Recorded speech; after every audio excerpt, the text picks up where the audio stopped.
Hello everyone, welcome back to my channel Kiran English tutorial. आज हम लोग पढ़ने वाले हैं class 10th English the first flight book से chapter number 8 the sermon at Benares. अगर आप लोग मेरे चैनल पर नए हैं तो चैनल को सब्सक्राइब कर लें और बेल आइकन दबा दें ताकि आने वाली वीडियो की नोटिफिकेशन आपको मिलती रहे। शुरू करते हैं आज का chapter the sermon at Banaras.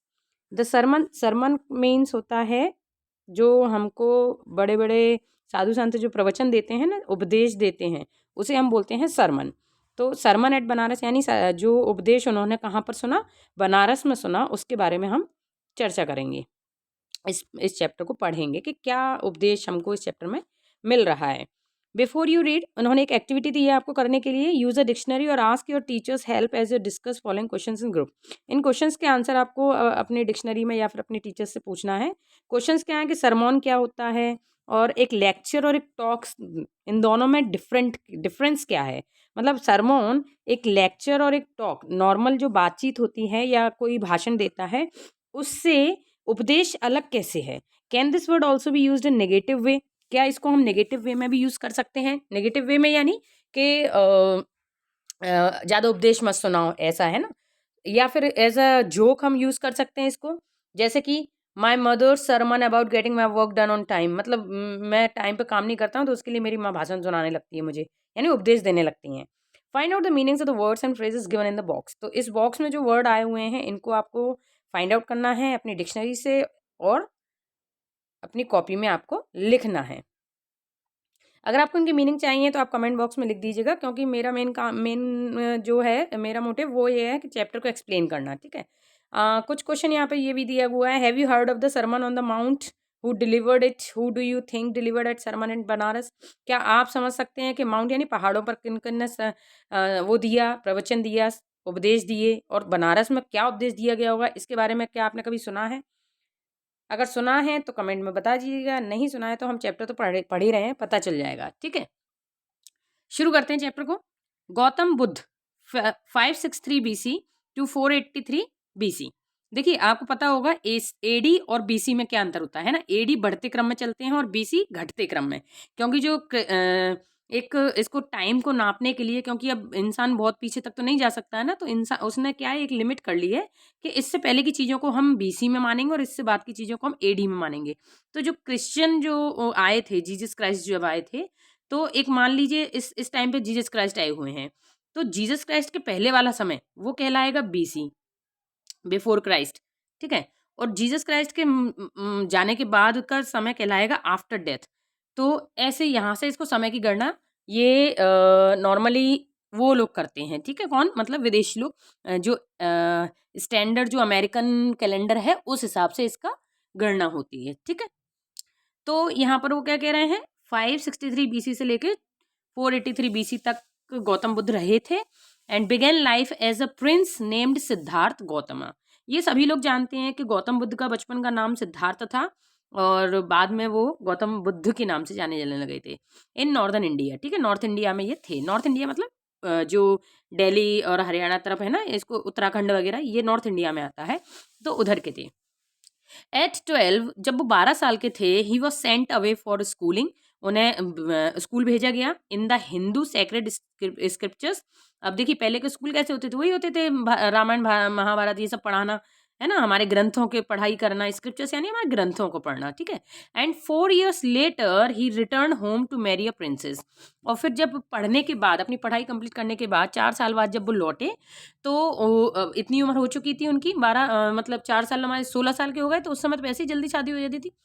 तो अब लौट के आने के बाद उनका विवाह कर दिया गया एक प्रिंसेस से, एक राजकुमारी से। They had a son and lived for 10 years as befitted royalty. उनका एक बेटा भी हुआ और 10 साल तक उन्होंने जो राजा महाराजाओं की जो जिंदगी होती है उसी तरीके से उस जिंदगी को उन्होंने जिया। At about the age of 25, जब वो 25 साल के हो गए, the prince heir to four shielded from the sufferings of the world. देखिए यहाँ पर हेयर टू फोर का मतलब क्या है ये समझना। अभी तक, ठीक है, क्या मतलब हो गया इसका, अभी तक, जब से वो पैदा हुए हैं तब से लेके अभी तक। अभी तक क्या हुआ था कि वो जो राजकुमार था, कौन राजकुमार, ये सिद्धार्थ, इनको शील्डेड रखा गया था। शील्डेड रखना यानी कि बचा कर रखना, है ना? उनके ऊपर एक कवरिंग रखना, एक उनको सेफ्टी से रखना। किस चीज़ से सेफ्टी करी थी उनकी? शील्ड किया था सफरिंग्स ऑफ द वर्ल्ड। ये बहुत इंपॉर्टेंट वर्ड है, इसको समझना। मतलब संसार में जितने भी सफरिंग्स हैं, जितने दुःख हैं, उन सब से बचाकर इनको रखा गया था। क्योंकि बचपन में ही एक एस्ट्रोलॉजर ने इनको बता दिया था कि अगर ये संसार के दुखों को देख लेंगे तो ये साधु महात्मा बन जाएंगे, ठीक है? इसलिए इनको बचा के रखा गया था। While out hunting chanced upon a sick man. लेकिन अब क्या हुआ? अब क्योंकि वो प्रिंस से राजा बन गए, तो अब उन्हें कोई रोक नहीं सकता था बाहर जाने से। तो अब वो एक दिन हंटिंग के लिए निकले, शिकार के लिए निकले। तो ऐसा चांस पड़ गया कि उन्हें एक बीमार आदमी मिल गया रास्ते में। और बीमार, ठीक है, चलो बीमार मिला। उसके बाद उन्हें एक बूढ़ा आदमी मिल गया। Then a funeral procession. उसके बाद उन्हें एक जो अंतिम यात्रा होती है, जब कोई शव को ले जाया जाता है, मर जाते हैं, तो जो वो उनको अंतिम यात्रा मिल गई रास्ते में। And finally a monk begging for alms. Alms होता है भीख। और आखिर में उनको एक साधु मिल गया जो भीख मांग रहा था। दीज साइट्स, साइट्स यानी नज़ारे, ये जो नज़ारे थे, सो मूव्ड होम, इन उनको क्या कर दिया, इन नज़ारों ने बहुत हिला दिया। That he at once went out into the world to seek enlightenment concerning the sorrows he had witnessed. अब वो इतने इनके अंदर घर कर गई ये सारी चीजें कि इंसान बूढ़ा होता है, इंसान बीमार भी होता है, और इंसान को एक दिन जाना होता है, बहुत सारी चीज़ें। तो इनके दिमाग में ये बना है कि अब मुझे पता करना पड़ेगा कि ये दुखों का कारण क्या है और इन दुखों से कैसे बचा जा सकता है। जो कुछ उन्होंने देखे हैं, जो सारे दुख विटनेस किए हैं, विटनेस करना आंखों से इन्होंने देखे हैं, इन सब का क्या कारण है। ही वेंडर्ड फॉर 7 ईयर्स, 7 साल तक ये घूमे इस खोज में कि ये दुखों का क्या कारण है। And finally set down under a people tree. 7 साल बाद फाइनली वो एक पीपल के पेड़ के नीचे बैठ जाते हैं। वेयर ही बोर्ड टू स्टे, जहाँ पर वो कसम खा लेते हैं कि मैं जब तक यहाँ बैठा रहूँगा, जब तक कि मुझे जिस जो क्वेश्चन का आंसर मुझे चाहिए वो मुझे नहीं मिल जाता, ठीक है? Until enlightenment. देखिए, एनलाइटमेंट का मतलब वही है कि अपने सवालों का जवाब मिल जाना, ठीक है? तो जब तक मुझे अपने सवालों का जवाब नहीं मिल जाएगा, तब तक मैं यहाँ से क्या नहीं हूँगा, इस पेड़ के नीचे से नहीं हटूंगा। आफ्टर 7 डेज, 7 दिन बाद, he renamed the tree the Bodhi tree.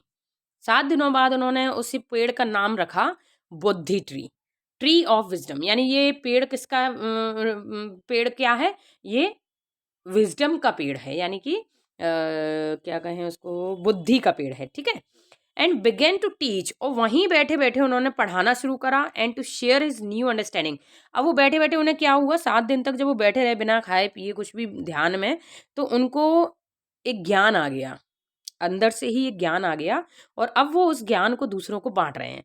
Eight that point he became known as the Buddha. अब इस समय तक उनको लोग बुद्धा के नाम से जानने लगे थे। द अवेकन्ड और एनलाइटेंड। और कौन से बुद्धा?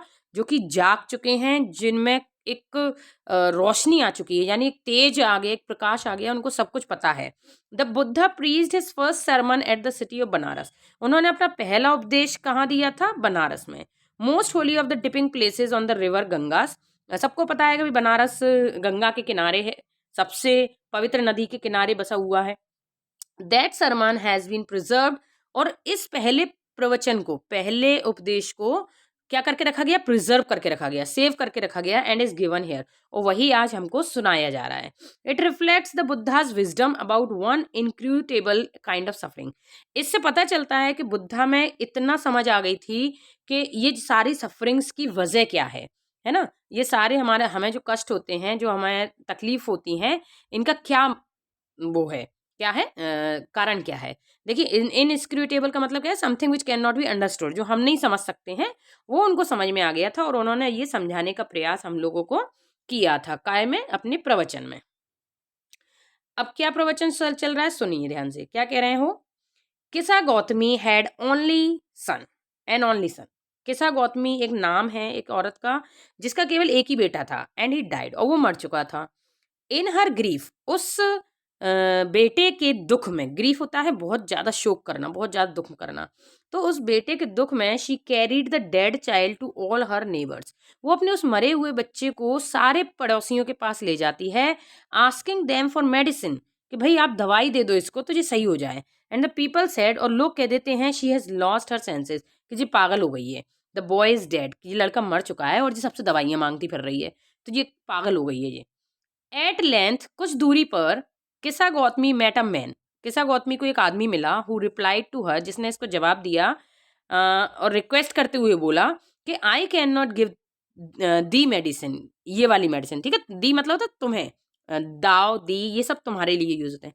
तो बोले मैं तुम्हें दवाई नहीं दे सकता हूँ फॉर दाई चाइल्ड, तुम्हारे चाइल्ड के लिए, बट लेकिन I know a physician who can, लेकिन मैं एक फिजिशियन को जानता हूँ, यानी कि एक डॉक्टर को जानता हूँ जो ये कर सकता है।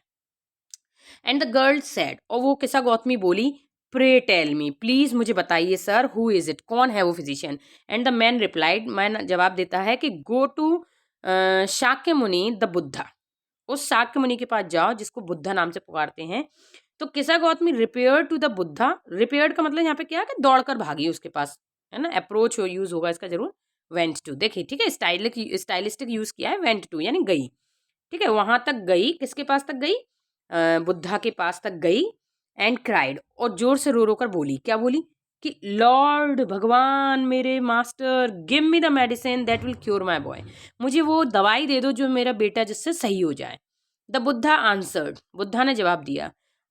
अब देखो बुद्धा को पता चली गया होगा कि मर चुका है इसलिए ये मेरे पास आई है और बच्चे को बचाने के लिए, तो वो उन्हें तो ज्ञान है, तो उन्होंने बोला, I want a handful of mustard seed, मुझे मुट्ठी भरे मस्टर्ड के दाने चाहिए, मस्टर्ड की सीड चाहिए, मस्टर्ड होती है जो राई होती है ना वो, तो बोले मुझे मस्टर्ड के सीड चाहिए एक मुट्ठी भर।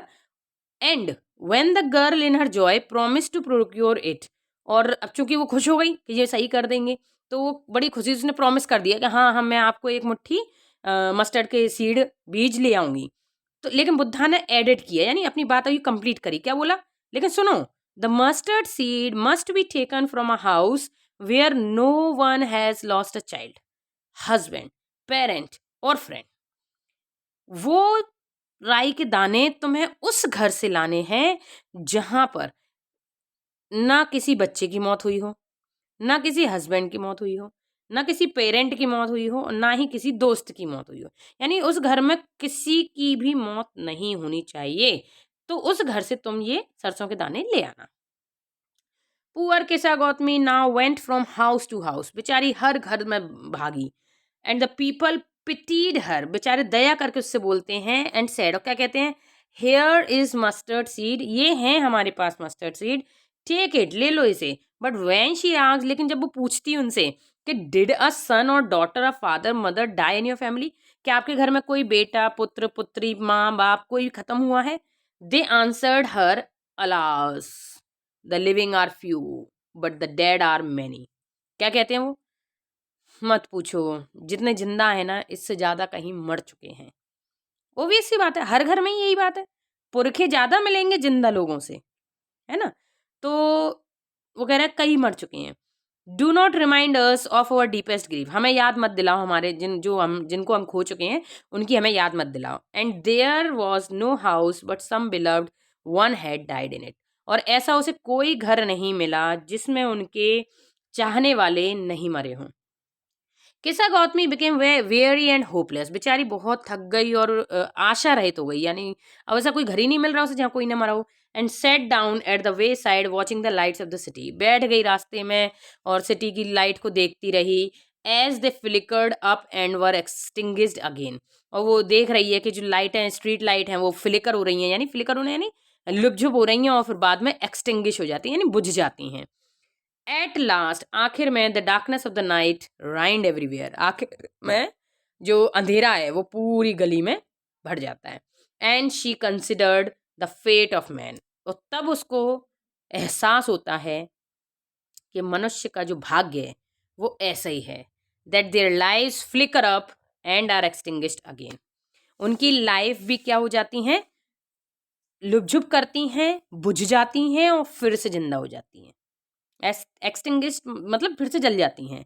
And she thought to herself, और फिर अपने आप से वो बोलती है, सोचती है, how selfish am I in my grief, मैं अपने दुख में कितनी ज़्यादा सेल्फिश हो चुकी थी। Death is common to all, जो मृत्यु है वो सबके लिए कॉमन है।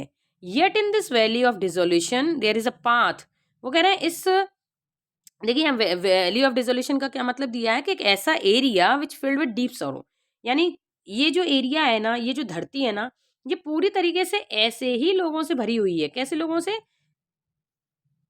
जहाँ सबको मरना है, ठीक है?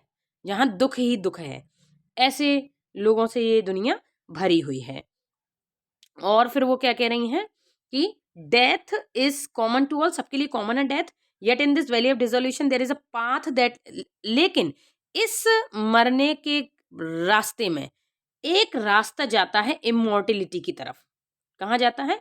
इमॉर्टिलिटी। इमॉर्टिलिटी क्या होती है? अमरता, यानी मॉर्टिलिटी जो मर जाए और इमॉर्टिलिटी जो ना मरे। तो अमरता की तरफ एक रास्ता जाता है, who has surrendered all selfishness. और वो अमर कौन होता है? जो अपनी सारी सेल्फिशनेस को सरेंडर कर देता है। सेल्फिशनेस का सरेंडर करने का मतलब क्या है? कि जो हम अपने अपने बारे में सोचते हैं ना, हम वो हो जाते हैं, क्या बोलते हैं उसको, खुदगर्ज, है ना, अपने बारे में ही सोचते हैं। तो जब हम ये छोड़ देते हैं, खुदगर्जी छोड़ देते हैं, तो हम क्या हो जाते हैं, सामने वाले के आगे सरेंडर हो जाते हैं कि भई ना हमारा कुछ था, ना हमारा कुछ है, जो है भगवान का है, जब उसे देना होता है वो दे देता है और जब उसे वापस लेना होता है वो ले लेता है। ऐसा कह जो सोच लेता है वही क्या हो जाता है, इमॉर्टल हो जाता है, यानी अमर हो जाता है। शरीर मरता है, आत्मा कभी नहीं मरती। द बुद्धा सेड, बुद्धा ने बोला, the life of mortals in this world is troubled and brief. जो लोग हैं इस संसार में, मॉर्टल्स क्यों बोला उन्होंने? क्योंकि वो मरने वाले हैं सारे, जिन्होंने जन्म लिया सब मरेंगे। तो अगर इस संसार में जो मॉर्टल्स की जिंदगी है ना, वो पूरी परेशानियों से, ट्रबल्ड से, और छोटी है, ब्रीफ है, कम है, एंड कंबाइंड विथ पेन, वो भी पूरी तरीके से दर्द से भरी हुई है। लंबी उम्र किसी की नहीं है। For there is not any means by which those that have been born can avoid dying. कैसे भी, किसी भी तरीके से जिन लोगों ने जन्म लिया है वो अवॉइड नहीं कर सकते। किसे? मरने को, डाइंग। वो बिल्कुल भी मरने को नकार नहीं सकते, बच नहीं सकते। आफ्टर रीचिंग ओल्ड एज, जब वो बूढ़े हो जाएंगे, देयर इज डेथ, आनी ही है मौत। Of such a nature are living beings, और यही लोगों का नेचर है। लिविंग बींग यानी जो जिंदा लोग हैं, जो जीवित लोग हैं, उनका यही नेचर है। नेचर है मतलब यही उनकी मानसिकता और यही उनकी किस्मत है। As ripe fruits are early in danger of falling, जैसे कि पेड़ पर जो फल पक जाता है उसका जल्दी गिरने का डर रहता है कि ये पक चुका है, ये कभी भी गिर सकता है। So mortals when born are always in danger of death. तो जब वो जन्म ले लेता है ना, तभी उसके मरने का डर शुरू हो जाता है कि अब इसने जन्म ले लिया है इस धरती पर, ये पक्का कभी ना कभी मरेगा। As all earthen vessels made by the potter, जैसे कि मिट्टी का बर्तन जब बनाया जाता है पॉटर के द्वारा, यानी कुम्हार के द्वारा, एंड इन बीइंग ब्रोकन, पता है कि ये बर्तन कभी ना कभी फूटेगा। So is the life of mortals, तो ऐसी ही लोगों की जिंदगी है, कभी ना कभी इसे खत्म होना ही है। बोथ यंग एंड एडल्ट, चाहे वो छोटा बच्चा हो, बड़ा हो, both those who are fool and those are wise, चाहे वो मूर्ख हो या चतुर हो, all fall into the power of death. सबको मृत्यु के आगोश में जाना है, मृत्यु के पावर के अंडर रहना है। And all subject to death, सभी मरने वाले हैं। Of those who overcome by death, अब इनमें से जो डेथ से ओवरकम कर लेता है, डिपार्ट फ्रॉम लाइफ, वो अपने आप को क्या कर लेता है? लाइफ से अलग कर लेता है, यानी जिंदगी से अलग कर लेता है। A father can not save his son, एक पिता अपने बच्चे को नहीं बचा सकता। नॉर किन्समैन, किन्समैन होते हैं हमारे रिश्तेदार, ठीक है? देखो यहाँ पर रिलेशन और किन्समैन दोनों बता दिए। किन्समैन खास जो रिश्तेदार होते हैं ना, हमारे चाचा ताऊ, ये होते हैं हमारे किन्समैन, और रिलेशन में होते हैं और लंबे चौड़े रिलेशन होना, ठीक है? Mark, while relatives are looking on and lamenting, lamenting होता है दुख व्यक्त करना। जब रिश्तेदार बहुत ज्यादा दुख प्रकट करते हैं, one by one mortals are carried off, वो दुख प्रकट कर रहे हैं कि अरे यार क्यों चला गया, इतनी जल्दी छोड़ के चला गया, वगैरह वगैरह, और एक दिन उन सबको जाना है।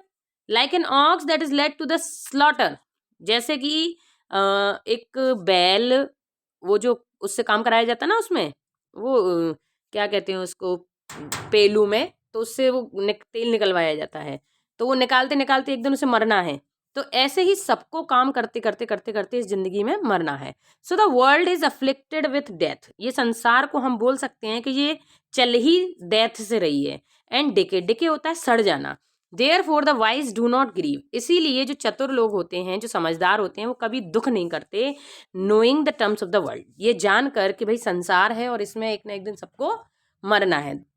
Not from weeping not from grieving will any one obtain peace of mind, ना तो रोकर, न दुख कर कर, न शोक कर कर कोई भी अपने पीस ऑफ माइंड यानी क्या नहीं पा सकता, शांति नहीं पा सकता। ऑन द कॉन्ट्ररी, बल्कि उसका उल्टा, his pain will be the greater, उसका दुख और बढ़ जाएगा ऐसा करने से। हिज बॉडी विल सफर, उसकी बॉडी इस चीज को झेलेगी, उसकी शरीर उसका जब वो दुख करता है तो बोलते चिंता चिता के समान होती है, तो वही जब वो चिंता करेगा, अरे मेरे ये चले गए, मेरे वो चले गए, तो उसकी बॉडी और बिल्कुल क्या हो जाएगी, बीमार हो जाएगी। ही विल मेक हिमसेल्फ सिक, अपने आप को बीमार कर लेगा, पेल हो जाएगा, पतला दुबला हो जाएगा। Yet the dead are not saved by his lamentation, जबकि उसके इस दुख प्रकट करने से उसका जो डेड हुआ है, जो मरा है, वो कभी वापस नहीं आएगा। He who seeks peace should draw out the arrow of lamentation, ये वो इंसान है अगर जो शांति चाहता है तो उसे क्या करना पड़ेगा, इस लेमेंटेशन से, इस दुख से बाहर आना पड़ेगा। एंड कंप्लेंट नहीं करना है, ग्रीफ नहीं करना है, दुख नहीं करना है।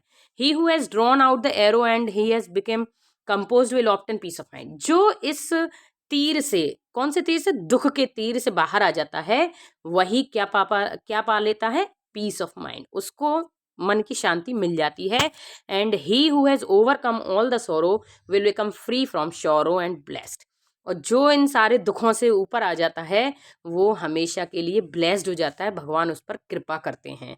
बेटी रेंशो इन्होंने ये लिखी है, एंड सोर्स है, मतलब ये नहीं कह सकते लिखी है, प्रवचन तो उनका है बुद्धा का, और इन्होंने ये सोर्स है, यहाँ से ये सरमोन आया है, इन्होंने सेव करके रखा होगा। ठीक है, आई होप आपको ये एक्सप्लेनेशन अच्छा लगा हो। उपदेश यहीं खत्म होता है उनका, और इस उपदेश से हमें क्या समझ में आया है कि हमें ये जो संसार है ये कैसा है, नश्वर है ना, नाश होने वाला है, तो हमें इससे ज़्यादा लगाव नहीं रखना है। ये एक भक्ति में प्रवचन है, तो आप इसको अभी अपने जो भी आप टीचर से या जिससे भी आप दोबारा पढ़ेंगे इसको, तो थोड़ा और ध्यान दीजिएगा इस पर। ठीक है, एक्सप्लेनेशन मैंने कर दिया है, आपको चैप्टर समझ में आ गया होगा। अगर आप वीडियो अच्छी लगी हो तो लाइक ज़रूर करें, अपने दोस्तों के साथ शेयर ज़रूर करें। मिलते हैं अगली वीडियो में, तब तक के लिए बाय बाय।